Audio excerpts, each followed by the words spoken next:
Buenas noches, amigos de la Resistencia Stream. Un gusto estar con ustedes. Muchas gracias a los que nos están haciendo su agradable visita el día de hoy. Bueno, pues hoy tenemos invitados de primera y que voy a tener mucho agrado en presentarles. Está con nosotros María Cristina Padrón, Raimundo Tenorio Aguilar, a Carlos López Jones, y tenemos con nosotros a Rafael Lagos Inoriza. También vamos a tratar lo de la Auditoría Superior de la Federación, el escándalo y también cómo perjudica la determinación de que se haya echado para atrás. Todo el mundo sabemos de los escándalos, lo que encontró en el nuevo aeropuerto de la Ciudad de México. También Claudia Sheinbaum está ya protestando porque dice que también es injusto lo que dijo de ella la Auditoría Superior de la Federación. Y hoy en la mañana dijo el presidente que quieren que ahora investiguen a la Auditoría Superior de la Federación. Entonces, ahorita le pido por favor la palabra, que nos haga una pequeña introducción de lo que es la Auditoría Superior de la Federación a nuestro invitado Rafael Lagos Inoriza. Adelante, por favor. Muchas gracias por estar, Rafael. Muchas gracias, Isabel. Bueno, creo que sí es muy importante, como dice Isabel, explicar un poquito a la gente de manera muy rápida qué es la Auditoría Superior de la Federación y qué es lo que presentó la Auditoría Superior de la Federación y por qué hay todo este debate y toda esta pelea entre el presidente de la República y la Auditoría Superior, encabezada por David Colmenares, y pues la sociedad. Es un tema más en el que la sociedad se está polarizando y eso es lo grave. Y por eso quiero explicar lo que es la Auditoría Superior de Fiscalización de la Federación, perdón. El auditor superior es un ente que depende de la Cámara de Diputados, porque la Cámara de Diputados es la responsable de auditar a todo el gobierno, el Poder Ejecutivo, con sus secretarias de Estado y todas las dependencias que dependen de estas, también los organismos autónomos como el Banco de México, el INE, también a los estados de la República en cuanto al gasto que se llama federalizado, que es el gasto, son los recursos que la Federación le envía a los estados para que los ejerzan en ciertas cosas. Y entonces, la Auditoría Superior, pues es un ente que depende de la Cámara de Diputados y está vigilado, a su vez, por una comisión de diputados que se llama la Comisión de Vigilancia de la Auditoría Superior de la Federación, y entonces son órganos que se van regulando. ¿Qué hace el auditor superior? Bueno, primero, ¿quién lo elige? Pues lo eligen los diputados, y este auditor, David Colmenares, fue electo por un 80% de los diputados de todos los partidos. Entonces, es un acuerdo al que llegan los diputados para ver quién va a ser el auditor. Entiendo que el auditor pues tiene que ser una persona con una capacidad probada en cuanto a técnica contable y de auditoría y de conocimiento en finanzas públicas y del gasto público y de administración pública, por lo menos básica, bueno, mucho más que básica, perdón, y luego esta auditoría pues está acompañada de todo un aparato burocrático que le ayudan, donde están expertos auditores. Pero no solo es la Auditoría Superior de Fiscalización la que audita al gobierno. Dentro del Poder Ejecutivo existe también la Secretaría de la Función Pública, que está encabezada por Irma Heréndira Sandoval, y esa secretaría tiene a su vez representaciones, digamos, en cada dependencia, que son los órganos internos de control, y la función de la función pública es el prever que la manera como se ejercen los recursos en las dependencias del gobierno, pues se haga apegado a la ley, y entonces con esto minimizar los impactos en la auditoría que haga la Auditoría Superior de la Federación. Por lo tanto, un primer filtro pues es interno, y ahí debería Irma Heréndira y todo su equipo, la Secretaría de Estado, con todos los recursos disponibles y un ejército de gente, incluso incrustado dentro de las secretarías, en los edificios de las secretarías, ahí viven, ahí trabajan, en donde ellos te van revisando todo lo que haces y te van auditando. Y entonces, tú puedes con esto, como servidor público, mejorar tu gasto, puedes incluso consultarlos y también te van a señalar en las auditorías tus observaciones y las puedes solventar para que cuando llegue después la auditoría de la auditoría superior, entonces tú ya estés pues como muy bien peinado, ¿no? Te pusiste guapo y ya te pusiste ilusión y todo, pues ya te presentas, a lo mejor algo te falla por ahí, pero no te puede fallar tanto. Estamos hablando de que en esta auditoría que presenta la Auditoría Superior de la Cámara de Diputados, estás hablando de una cantidad de 67,489 millones, que ahí hay algunas dudas. ¿En qué fue lo que pasó? Que el auditor presenta su informe del ejercicio correspondiente a su primer año de gobierno, que es el de 2019, es el año que ya ejerció completo todo el gasto público, el actual gobierno del presidente López Obrador, y entonces al presidente particularmente le llama la atención que hay un dato de 331 mil millones de pesos que fueron ejercidos en exceso para la cancelación del nuevo aeropuerto internacional de la Ciudad de México, que es el que se iba a construir en Texcoco, el proyecto emblema de Peña Nieto. Y ahí dice el presidente, no, tengo otros datos y está mal. Todos pensábamos que pues el presidente tenía otros datos, como siempre, pero en la tarde-noche el auditor admite y emite un comunicado donde admite que es probable que se haya equivocado. Y esto es sumamente grave y es sumamente delicado y además es asombroso porque con todo ese ejército de expertos que tienen, con todo el procedimiento que se lleva a cabo en la auditoría, que es muy detallado, que es un procedimiento que cada funcionario responsable de manejar recursos tiene oportunidad de ver con los auditores, va y rebota, y luego ellos en la auditoría tienen diferentes niveles de supervisión hasta que llega el auditor, toda la auditoría, y él la palomea y dice, bueno, que ya la presentamos. Pues debe haber una revisión exhaustiva y delicada. Simplemente al auditor superior, cuando le presentaron las cifras macro, las más llamativas, debieron haberle dicho, a ver, aquí están las cifras más que van a tener más impacto. Pues debió haberle llamado a la parte del aeropuerto y haber dicho, a ver, está bien, seguros, a ver, explíquenmelas. Y parece que eso no sucedió, ¿no? Entonces el presidente aprovecha, claro, y acusa de mala fe al auditor superior y politiza el tema, un tema que debería ser meramente técnico, lo politiza y lo lleva a la arena de la descalificación otra vez y de la arena de poner en tela de juicio a un organismo que es un organismo de los ciudadanos para protegernos de que los funcionarios públicos hagan un mal gasto. Entonces, ahí lo dejo hasta ahorita como introducción.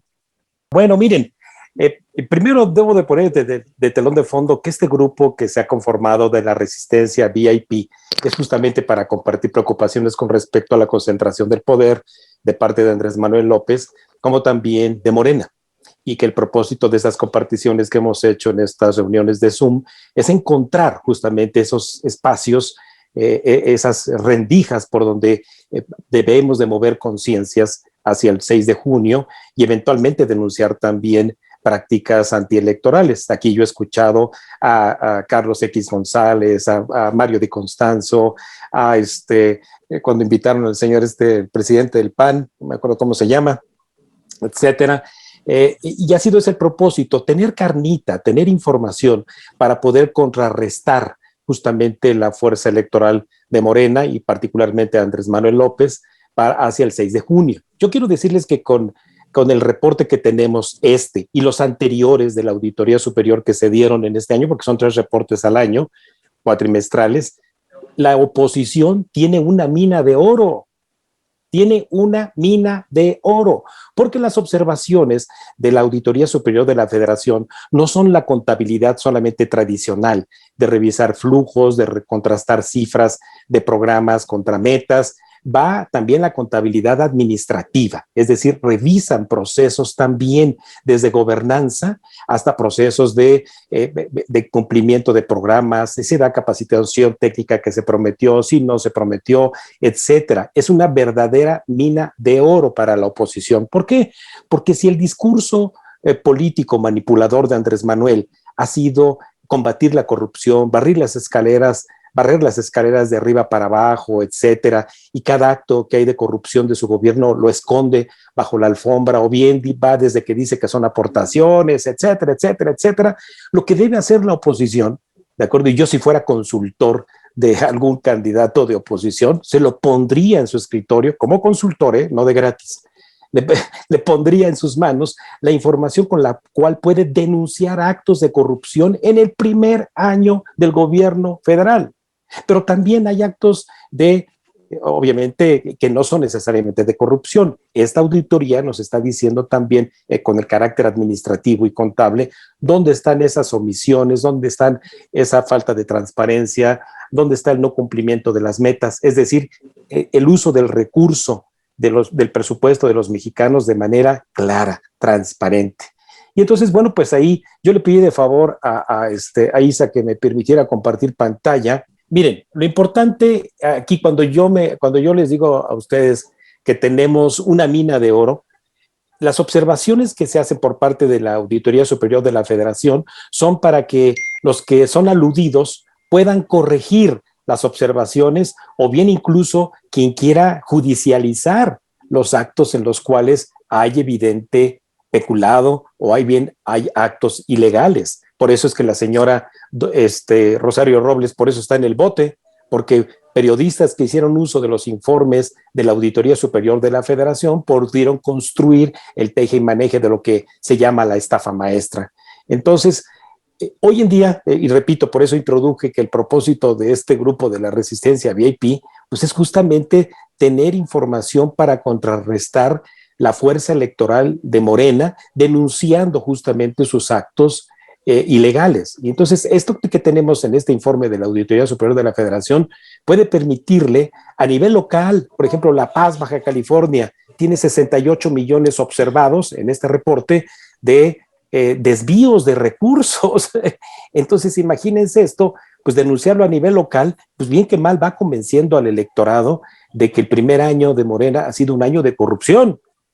Entonces, me parece que esta información, independientemente que ahorita podríamos tratar el tema de lo del aeropuerto, por lo cual yo también tengo mis propios datos, lo importante es darle uso a este informe que se ha ganado la credibilidad desde 1999, que fue creada la Auditoría Superior de la Federación, con el propósito justamente de contrarrestar lo que está por venir, ¿de acuerdo? Esta avalancha de manipulación por parte del demagogo en favor de que acusar y además señalar a la auditoría, justamente acusándola de que ha hecho mal uso de sus facultades. No. Esas son generalizaciones que se las podemos dejar en el púlpito mañanero. Hay que irse a nivel local, a nivel de detalle. Este reporte tiene observaciones a nivel de municipio, a nivel de estado. Por ejemplo, el estado de Jalisco tiene observaciones por 10,000 millones de pesos. No todos son, obviamente, mal uso de recursos. Son observaciones que han hecho los auditores de la ASF, pues para que se corrijan, se aclaren, o bien, repito, se judicialicen. Entonces, pues ahorita si quieren regresamos al tema del aeropuerto. Yo traigo aquí también los datos, pero les repito, por eso yo ponía de telón de fondo esto, de que el propósito pues de este grupo, quiero volverlo a entender, es estar aquí y compartir preocupaciones con respecto a cómo parar a Morena en el poder. La auditoría, claro. Mira, la auditoría está normada por la Constitución en el artículo 79. Y yo invitaría a todos a leerlo. Ahí tiene muy definido cuál es su alcance y de ahí se deriva la ley que rige la actuación de la Auditoría Superior de la Federación. Yo creo que es un primer paso importante, que es informarse de qué se trata. La segunda que yo quiero hacer notar es, en efecto, esto ya abrió la puerta para que se empiecen a quejar los demás de que tuvieron un trato muy injusto. No solamente es Claudia Sheinbaum y López Obrador, ya salió Rocío Nale, pero esas son aclaraciones al viento. Lo que tienen que hacer ahora es reunirse con los auditores de la Auditoría Superior de la Federación y presentar la documentación que avale sus dichos. Tienen que comprobar con hechos, no con dichos. Y ahí es donde está la enorme diferencia de lo que al final de cuentas la Auditoría Superior va a reportar en su momento. Tienen en efecto un tiempo determinado para presentar conclusiones que incluso arrastran denuncias de varios tipos. Y la Auditoría Superior tiene varios tipos de auditorías.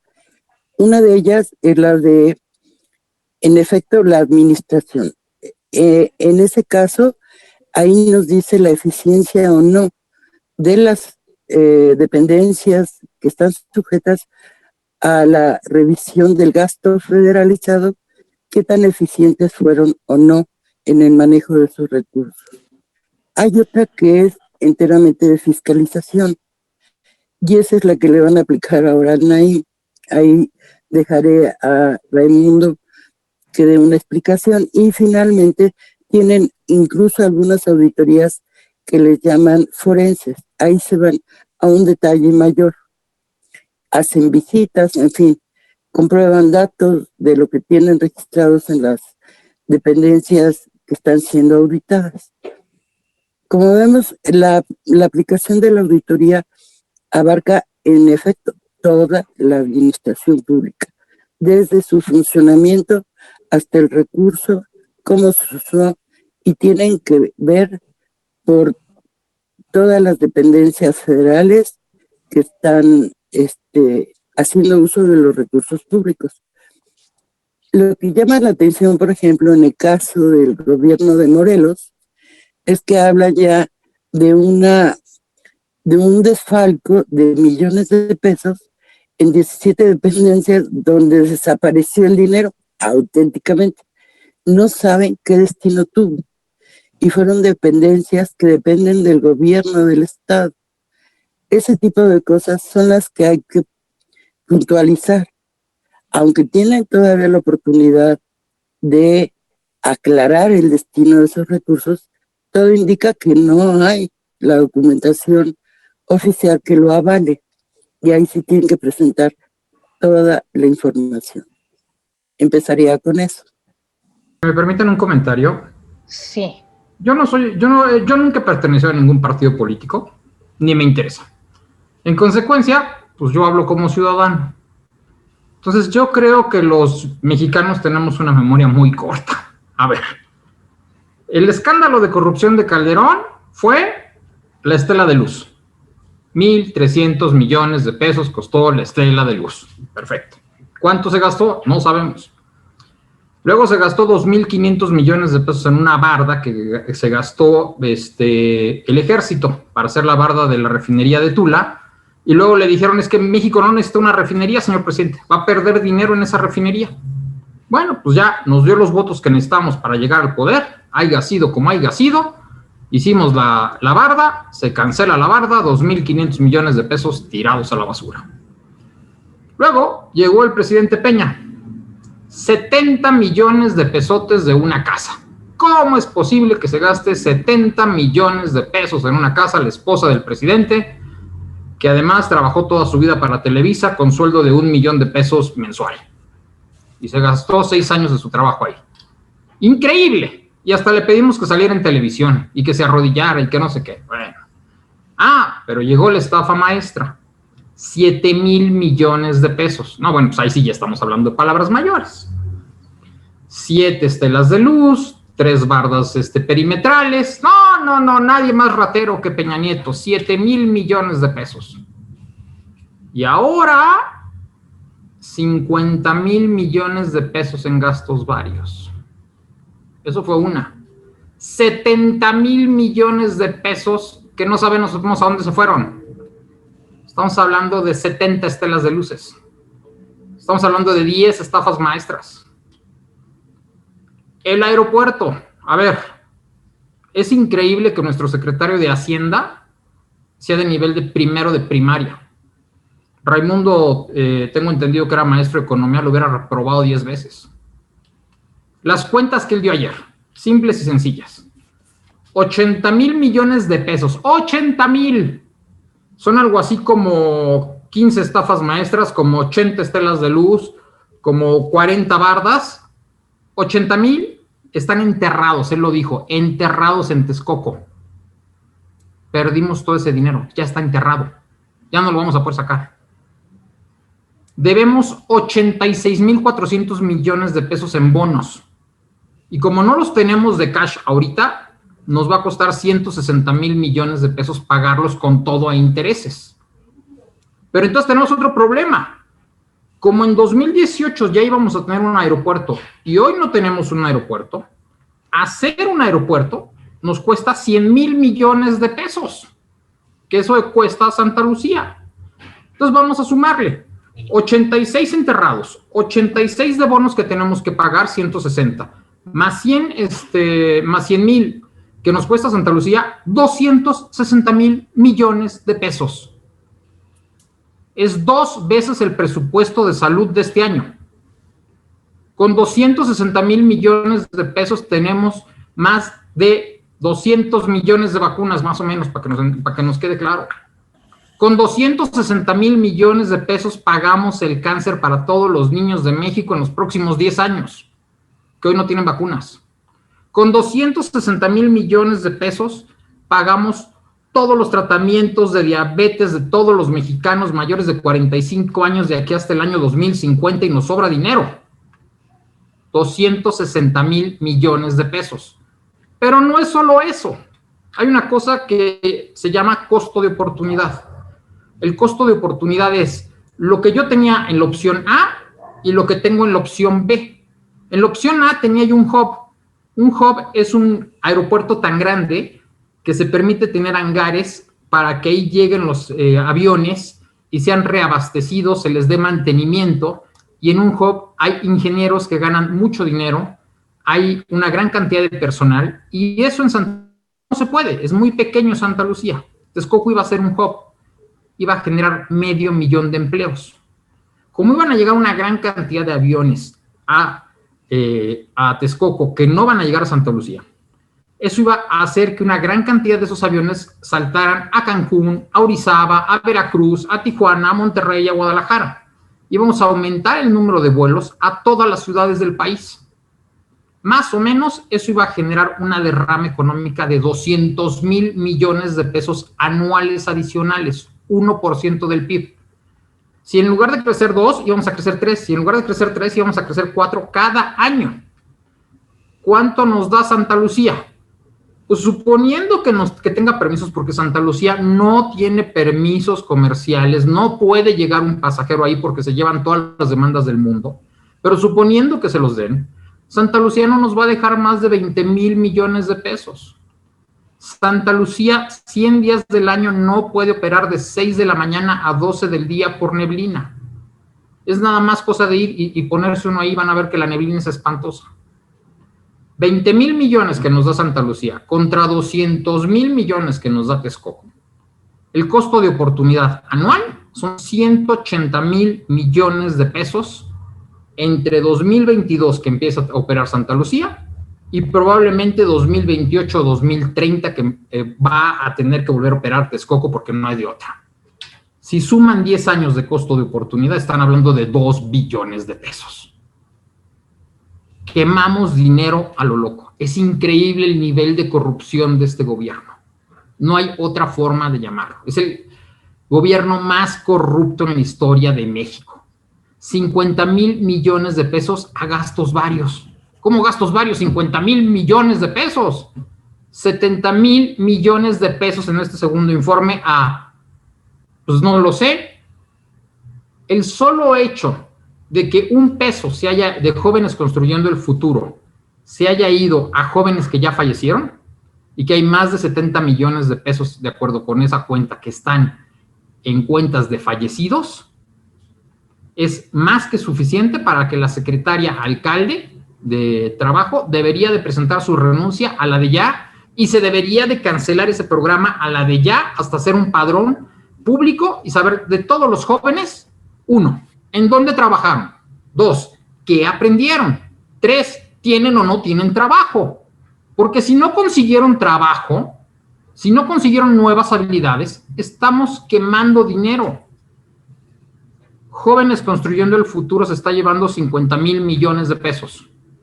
50,000 millones de pesos es más o menos 10 veces lo que necesitan nuestros niños con cáncer. Así de fácil. Decidimos matar niños en este país para dárselos a jóvenes. Esa fue la decisión de finanzas públicas que tomamos. Decidimos quitarle insulina a personas con diabetes para dárselas a jóvenes. ¿Por qué? Pues porque esperábamos que esos jóvenes encontraron un muy buen trabajo al terminar su capacitación. Por eso lo hicimos. Pero pasó. Tenemos algún reporte de, mira, le dimos chamba a tantos jóvenes, aprendieron estas cosas y hoy en día esos jóvenes generan tanto dinero, generan tantos impuestos y vamos a tener más dinero. ¿Pasó algo de eso? Este es el gobierno más corrupto en la historia de México y ahí están las cifras oficiales. Perdón que me altere, pero estamos hablando de niños, estamos hablando de gente con diabetes, estamos hablando de gente con cáncer, estamos hablando de que no hay respiradores en los hospitales de México, estamos hablando de que a un chavo que tiene 23 años que se mató estudiando medicina, que durante 5 días a la semana no durmió el pobre, hoy lo tenemos en Chiapas trabajando en una ranchería por un sueldo de 1,000 pesos, 1,500, y a un chavo que no hace nada le estamos dando 3,000 pesos. Ese es nuestro México. ¿Y por qué lo estamos haciendo? Para que el chavo de 3,000 pesos vote por López Obrador. No hay otra razón. Perdón, pero es estresante, me causa enojo, me causa no sé qué. Creo que este país no se lo merece. Perdón. Invitados de lujo, y más por el tema que estamos tocando hoy, que es con el timing preciso, que es la bomba de la Auditoría Superior de la Federación. Hoy en redes volamos con varias tendencias justamente por el tema, por dividido en dos vertientes. Primero, los pesos, pero también por el otro lado, el aspecto político. A mí me suena muy extraño, por decirlo de algún modo, que el Auditor Superior de la Federación presente un dictamen con un error según Herrera del 75%. Estamos hablando como de 220,000 millones de pesos. Salvo que fueran becarios los que están abajo del Auditor Superior de la Federación y que se los hubiera dejado, quizá entenderíamos que hay un error de 220,000 millones de pesos adicionales a los 300,000 que se inventó sonriendo el presidente. Entonces, con la intención de buscar una explicación, y dado que al presidente de la República le encanta politizar todo y manejarlo a su placer, entonces, sumando escenarios políticos y viendo que bombardea a la Secretaría de la Función Pública diciendo que no los dejaron entrar, no pudieron entrar a sus archivos, etcétera, pues toda una connotación política y solo así se puede interpretar, porque desde que nace la Auditoría Superior de la Federación en tiempos de Ernesto Zedillo jamás había pasado un escándalo de ese tamaño, errores de ese tamaño. Sabemos que la auditoría presenta errores y justamente por eso la Comisión de Fiscalización del Congreso los revisa, llama a los secretarios a comparecer y bien comentaban antes, hay mecanismos de revisión y hay mecanismos de ajuste para que queden los estados financieros del país si estuvo bien o estuvo mal gastado o se perdió o se incurre en algún delito. Entonces, muy a mi personal manera de verlo, podemos hacer un escándalo de 220,000 millones de pesos, pues porque tenemos que esconder otros 60,000 de gasto federalizado que no está comprobable, dividido en todos los programas asistenciales del Estado, que no son para generar riqueza y que no son inversión, son meramente programas asistenciales para comprar votos en todas las elecciones que se nos vienen. Entonces, estos 60,000 más inconsistencias en algunos otros estados que andaban en el mismo orden, son más de 100,000 millones que está escondiendo el presidente con el escándalo del aeropuerto. Que esos son los números que nos dan inconsistencias en dinero mucho más grandes que el sexenio más corrupto que habíamos tenido, que en teoría el de Enrique Peña Nieto. Entonces, sí debo de decir, el Colegio de Contadores será quien tenga que defender a la Auditoría Superior de la Federación. Recuerden ustedes que el señor Colmenares es economista, no por ello queda exento del cuestionamiento a la profesión, pero bueno, yo debo decirles que lo que se está haciendo tanto por parte del florero que está ahí de secretario de Hacienda como por parte de López, bueno, pues es tender una cortina de humo basada en la información del aeropuerto. ¿Hubo un error metodológico? Sí, sí lo hay, desde luego, sí lo hay, que es lo que el mismo florero declaró con respecto a los cálculos a valor presente obviamente, miren, este documento que les presento aquí, si lo alcanzan a ver, este es el tercer informe que presentó la Organización para la Cooperación y Desarrollo Económico. Vino el doctor José Ángel Gurría Treviño en septiembre del 2018 a entregar este informe de la OCDE al gobierno para que se desistiera, entre otras cosas, de la cancelación del proyecto en razón de todo lo que está aquí y en los dos anteriores informes en materia de transparencia, de verificación de la convocatoria social que se hizo para la factibilidad del aeropuerto, las fuentes de financiamiento, la forma en que se amortizaría la deuda privada, la deuda pública, etcétera. Todo está documentado aquí. Y está documentado también en documentos, afortunadamente, a los que tuve acceso antes de que los diera de baja Nacional Financiera, que fueron los estados financieros del fideicomiso que administra los recursos del Grupo Aeroportuario de la Ciudad de México.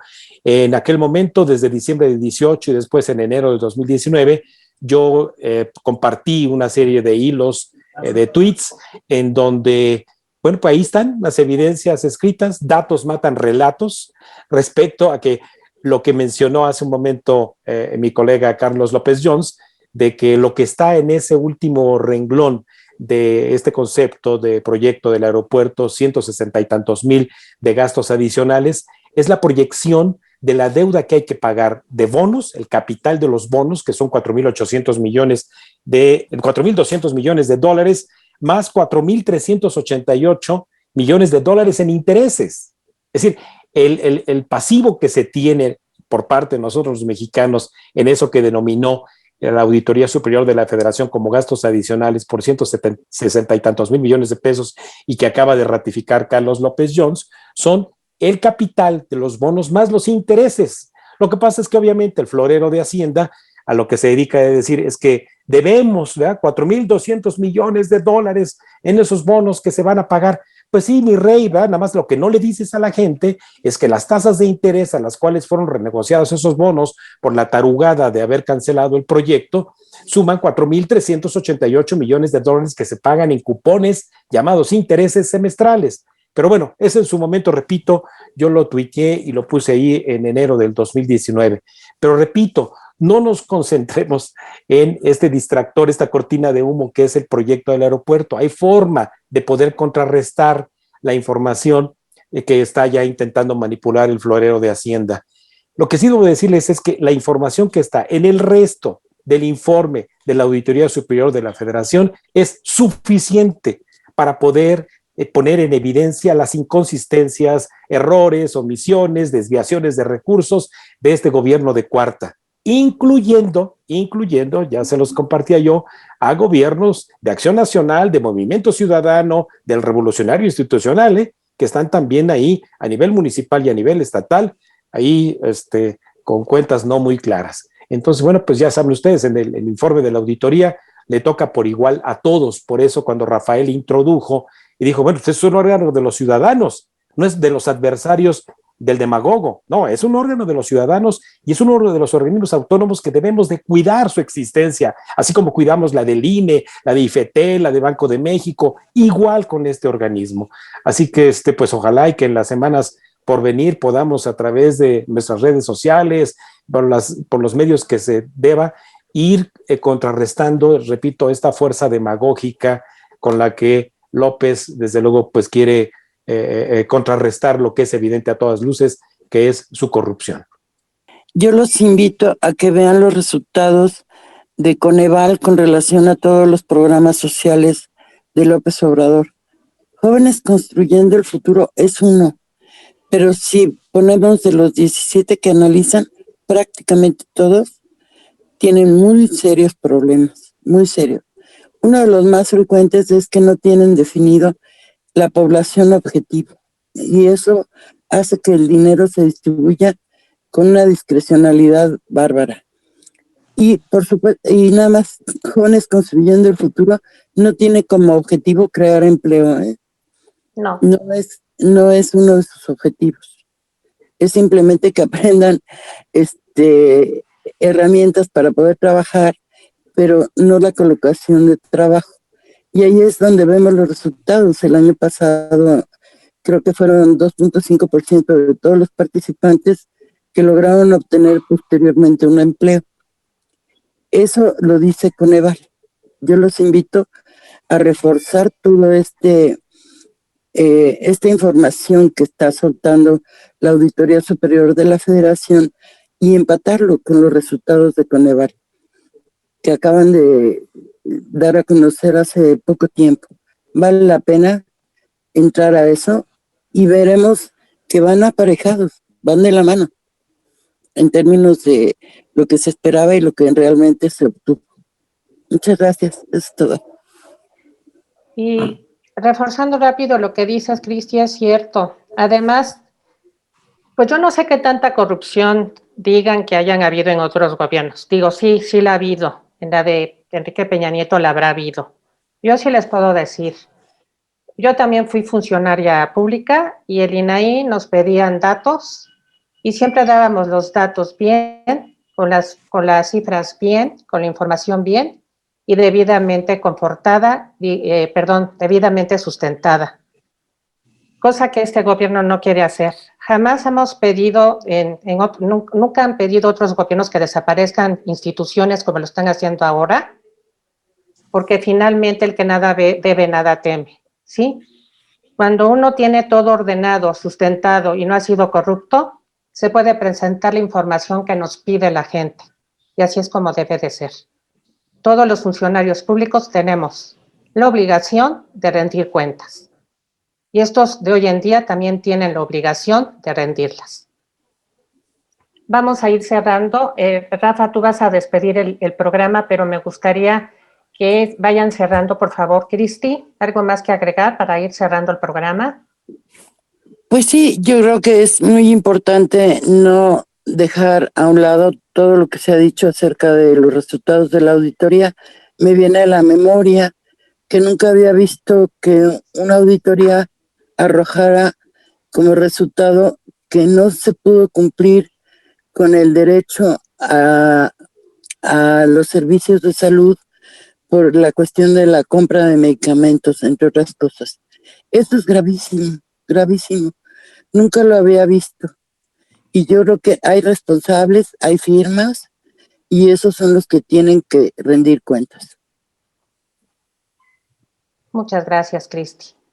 Raimundo, ¿algo que agregar antes de darle la palabra a Rafa?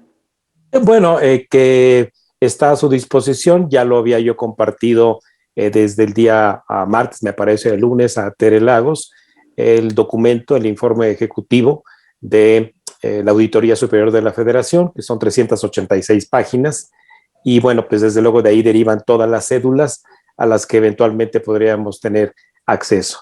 Entonces está ahí ese documento, se lo compartí a Tere Lagos, y si no, bueno, pues envíenme un mensaje directo y con todo gusto se los comparto. Al bajarlo a PDF, ustedes pueden poner en el buscador cualquier palabra y van a encontrar, no sé si le escriben ustedes ahí Veracruz, y van a encontrar el detalle de lo que fue observado, por ejemplo, en el estado de Veracruz. Así que muchas gracias. Muchas gracias, Raimundo, muy amable. Carlos, ¿algo que quieras agregar, por favor? No, solamente agradecerles la invitación, el espacio, su tiempo. Muchas gracias a todos ustedes. A veces mi irritación, perdón. Y bueno, pues estamos en contacto. Muchas gracias. Muchas gracias, Carlos. Todos estamos igual de enojados. Rafa, por favor, ¿puedes cerrar el programa? Muchas gracias. Pues quiero agradecerles a todos sus participaciones. La verdad es que brillantes. Todas me han dejado grandes aprendizajes, grandes reflexiones. Y me gustaría dejar como mensaje final, sobre todo el tema de la auditoría superior. Y en otras palabras, algunos lo han comentado, que número uno, el tercer informe de auditoría presentado demuestra que el gobierno del presidente Andrés Manuel López Obrador es corrupto. Sin más. Lo del aeropuerto, pues tendrá sus aclaraciones, etcétera, pero todas las demás entidades del gobierno, todo el demás gasto federal y federalizado, todo está observado. En realidad, yo creo que son muy pocas las dependencias que pudieran escaparse, muy pocos los personajes que pudieran escaparse, y la verdad es que no hay otra conclusión más definitiva de que este gobierno es corrupto, más corrupto. Tiene observaciones por el doble de las observaciones que tuvo el gobierno de Enrique Peña Nieto en su primer año. Ahí nos damos cuenta para cómo pinta un primer año, y el 2020 con todo este tema del COVID, bueno, no me quiero imaginar cómo va a estar. De seguro va a estar peor. Hay miles de cifras que lo demuestran, y muchos son pagos hechos en duplicados, pagos hechos a personas fallecidas, pagos no comprobados. En fin, las razones y los motivos que destaca el informe que Raimundo nos hizo favor de compartir, ahí están las explicaciones, y son sumamente atroces y vergonzosas. Carlos, nos diste una serie de cifras y comparativos brutales. Un gran economista, no se podía esperar menos de un economista que hiciera este tipo de comparaciones. La gente que quiera tomar esos datos y comparar esos datos tan crueles, de verdad, no hay manera de repetirlo ni decir yo tengo otros datos. No, eso no se arregla corriendo al auditor superior de la fiscalización. El daño está hecho. Efectivamente se pueden atacar las observaciones, y deberán los funcionarios públicos atacar las observaciones y reducir este monto observado. Seguramente lo harán, ojalá que lo hagan en su mayoría, pero difícilmente lo van a hacer en un gran porcentaje. ¿Por qué? Porque lo han tenido más de un año para hacerlo. Este informe es de 2019, lo aclaro. Entonces, finalmente, decirles a todos, y sobre todo a la gente que escuche este programa, como recomendó Raimundo, léanlo, úsenlo, pídanlo, y pregunten sobre él. De verdad que es un documento que nos debe llevar a la reflexión de que tenemos que hacerle llegar a la gente que va a votar en 2021 que el gobierno no es honesto como presumen, como muchos siguen pensando. Muchas gracias. Muchas gracias. Pues yo quiero agradecerle mucho tanto a Cristi como a Raimundo, como a Carlos y como a ti, Rafael, y a todos ustedes los que están con nosotros, la presencia de este programa. Yo quiero hacer una reflexión. En nosotros está defender nuestros derechos. En nosotros está no permitir la corrupción. En nosotros está defender nuestras instituciones. Estas se han creado precisamente para defendernos del Ejecutivo, para defendernos del mal gobierno. Entonces, tenemos que hacer lo posible por el voto útil para poder nivelar los poderes en el Congreso y para que no estemos permitiendo tanto atropello, porque no es justo. Todos tenemos ya derechos adquiridos que no nos los tienen que quitar. Pues muchas gracias por haber estado, y ya saben que la resistencia está en manos de todos nosotros. Buenas noches. Gracias.